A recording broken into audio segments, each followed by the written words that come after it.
Hola chicos, hoy vamos a ver cómo realizar triángulos oblicuángulos. Cuando decimos triángulos oblicuángulos nos referimos a aquellos que no son rectángulos, o sea los acutángulos y los obtusángulos. Para poder resolver este tipo de triángulos vamos a tener que utilizar dos leyes.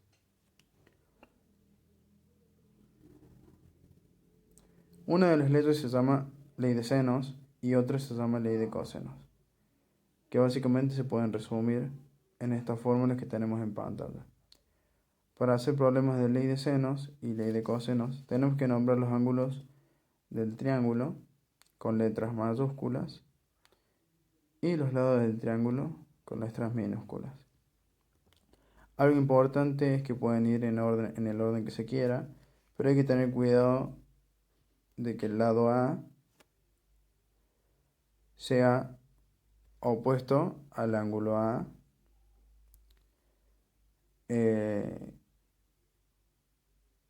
el lado C opuesto al lado C, y el lado B opuesto al ángulo B.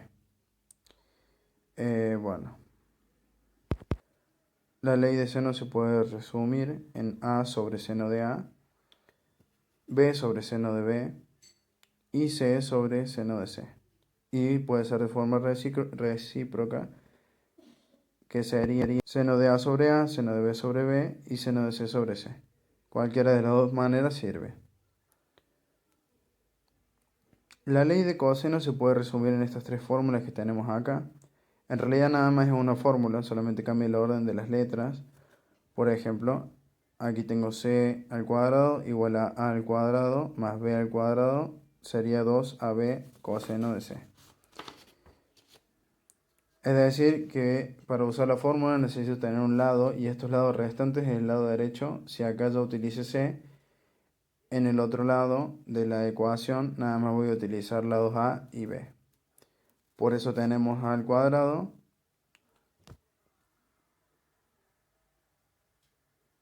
y b al cuadrado. 2ab y se utiliza el coseno del ángulo de la misma letra que se utilizó al principio. Si aprendemos esta estructura, las otras fórmulas son innecesarias. Es realmente lo mismo. Así de fácil es aprenderse la ley de cosenos. Podemos tener en cuenta que empieza muy parecido al teorema de Pitágoras y se le agrega esta parte extra. ¿Cómo vamos a saber cuándo utilizar cada una? Es fácil. La ley de senos se puede utilizar siempre y cuando tengamos una pareja de la misma letra. O sea, que conozcamos el lado A y el ángulo A. Ese sería un ejemplo. Si no hay pareja, vamos a utilizar la ley de cosenos, porque no se puede utilizar la ley de senos si no hay pareja. Bueno, y si por si no ha quedado claro, ahora vamos a hacer algunos ejemplos.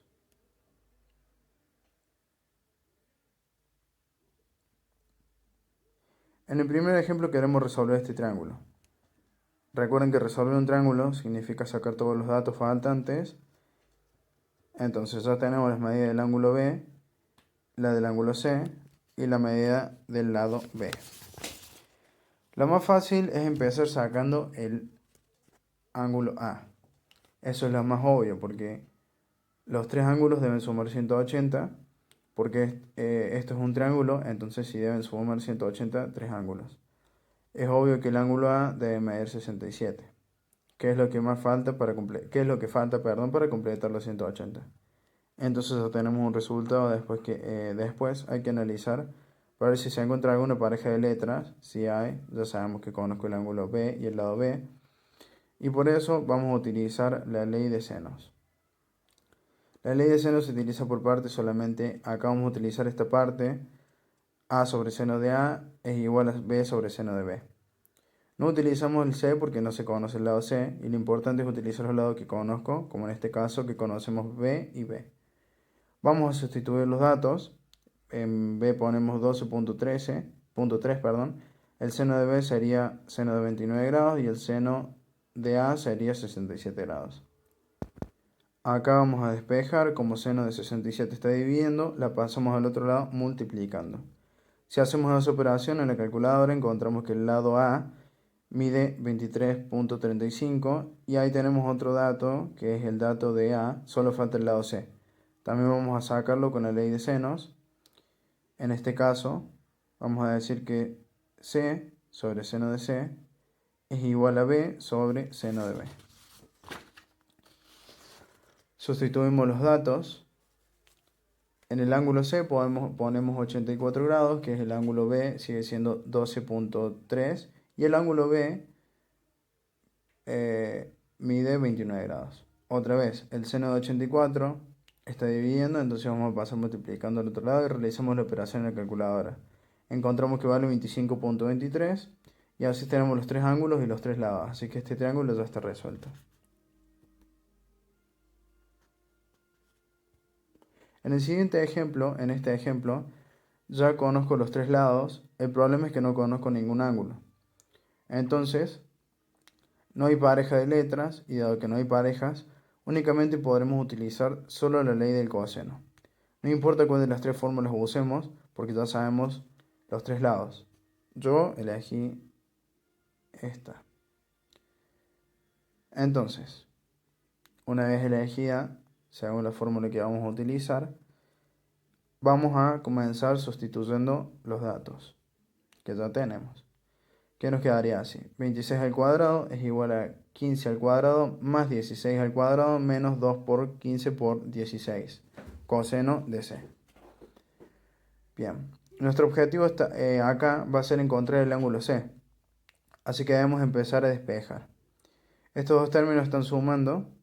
Entonces lo primero que haríamos sería pasarlos al lado izquierdo restando. Después vamos a ver que los tres números están multiplicando al coseno de C, así que lo vamos a pasar al lado izquierdo dividiendo. El signo del 2 no cambia, ya que se pasa al otro lado dividiendo. Se realiza esta operación en la calculadora y nos va a dar menos 13 sobre 32. Entonces, en conclusión, el coseno de C es igual a menos 13 sobre 32. Pero aún no tenemos el ángulo C. Siempre que quiero conocer un ángulo debemos invertir las funciones y entonces en este caso vamos a calcular el coseno inverso de 13 sobre 32. Lo ponemos en la calculadora con cuidado, colocándole un paréntesis dependiendo del modo en el que esté la calculadora. Y nos va a dar que el ángulo C mide 113.96 grados. Y ya encontramos un ángulo más. Vamos a encontrar otro ángulo. Además, como encontramos un ángulo, ya tenemos una pareja. Tenemos el ángulo C y el lado C. Ya podemos utilizar la ley de senos. Otra opción sería volver a utilizar la ley de cosenos. De las dos formas sirven. Yo lo voy a hacer con ley de senos, que es más simple. Y acá lo como al revés del ejemplo anterior para que sea más fácil de despejar. Sustituimos los datos a vale 15, que es el ángulo C. Encontramos que vale 113.96 y el lado C mide 26 grados. Vamos a despejar. El 15 está dividiendo, entonces pasa al otro lado multiplicando, y si hacemos esta operación en la calculadora encontramos que el seno de A es igual a 0,5272. Y como queremos encontrar el ángulo A, vamos a utilizar funciones inversas para calcular el seno inverso. Entonces nos quedaría en 31.81 grados, teniendo en cuenta que los dos ángulos, el tercero es obvio, ya que los tres ángulos deben sumar 180, entonces el ángulo B es lo que falta para obtener 180, que sería 34.32. Entonces sabemos que el ángulo ya está resuelto.